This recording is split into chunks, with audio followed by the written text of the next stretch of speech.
from Routencrans. My family and I are lucky enough to call this place home. And what's really cool is that I work with some people that I get to call family too. Tim Deegan is one of those very special people, and you know, he's been around for quite some time. So for the next half an hour, I get to sit down with him and pick his brain about 40 years of forecasting along the First Coast. So here we are. Here we are. Hurricane season 2020. 2022. Wow. Our 7th season together. And yet, it really doesn't tell your story. Because to me, the fact that you experienced Matthew and then Irma, I mean, seriously, when we take a look back briefly at our history, you have 20 years of hurricane experience, seriously, just from Matthew and Irma. So that would mean you have about 80 because you're heading into your 41st season. Wow. Yeah, I better go take a nap.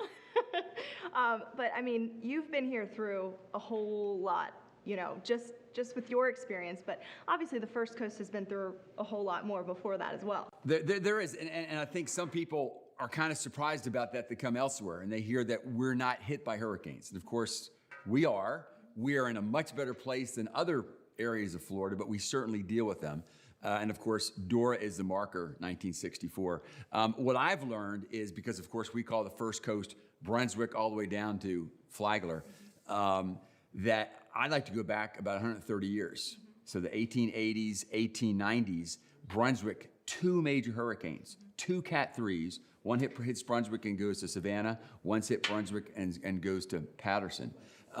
Goes right by Jacksonville, but still, that's our family. Right. You know, Southeast Georgia, Northeast Florida.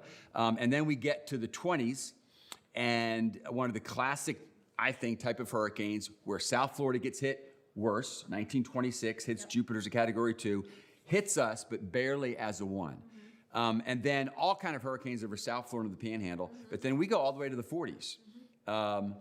3 hurricanes, 44, 49, 50, all either hit South Florida or Southwest Florida first, hit us as a Category 1, but again, not as strong. Then we go all the way to 1960, Donna, which was, I think, the longest landfalling hurricane in East Coast history. We get hit, but probably less significantly than anybody else on the East Coast. Right.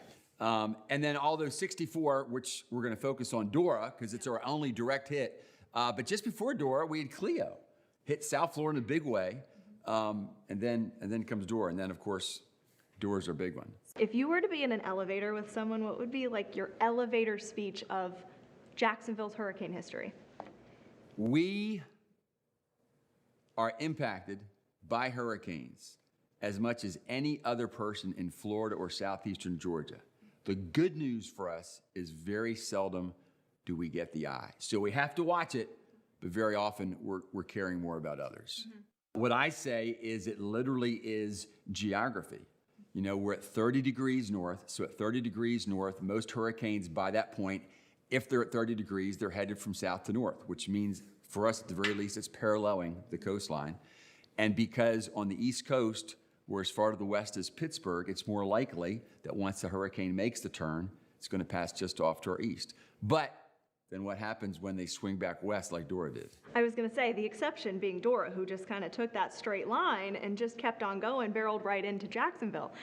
So some people might say, why did that happen with Dora and why hasn't that happened since, maybe? And I would say when people see us covering a hurricane, like let's say between Puerto Rico and south of Bermuda, and most forecasts indicate it's going to make the turn 1,000 miles east of us. And folks say, why are y'all spending so much time with it? Well, although yes, computer models are so much better, but we do have the memory of the Doras that looks like they're making the turn and then they come back west, which is especially why, as you know, with the Matthews, when we think it's going to pass 100 miles, 50 miles, if we're off by 50 or 100 miles, especially because we're trying to make decisions 3 to 5 days before it's here, that's nothing. Right, miles matter, and I mean like 5 to 10 miles can matter, especially in Matthew's case when it's just about 30 miles off the coast. I mean, that's a difference of hurricane force winds versus tropical storm force winds. Miles matter. You nail it. You know, I was looking back at Matthew and the official summary of Matthew, and it showed how, and even if you're new to the area, I think people can picture the Florida coast and how the Cape Canaveral just barely sticks out. Well, that allowed them, if you want to put it that way, to just catch the northwest eye wall, and they got gusts to what, 125 miles per hour?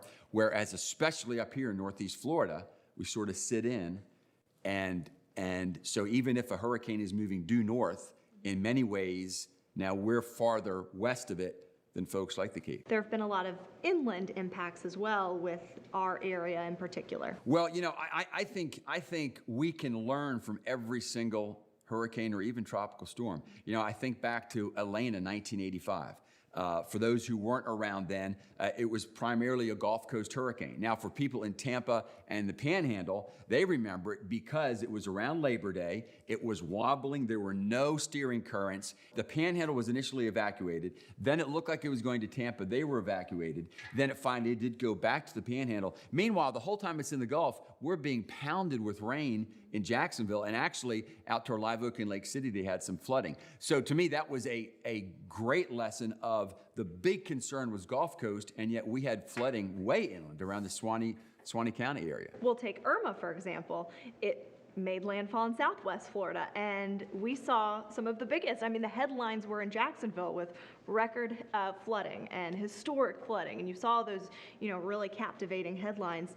And so a lot of people, again, wondered why it was so bad afterwards. Right, because 50 years from now, people will say, oh, Irma had made a direct hit in San Marco or Marco Island as a Cat 4, so that wasn't a Jacksonville big deal. And yet, it was the biggest deal we've had since Dora. Now, I do think what folks who are new to the area need to remember is that the St. Johns River, in many ways, as you know, is like a long inlet. In other words, the drop is so slow, it really is as much impacted by tidal as it is by rain. Therefore, I have told people the St. Johns River is one of the few rivers where unless there's a biblical rain event, it's not going to flood because of rain. Right.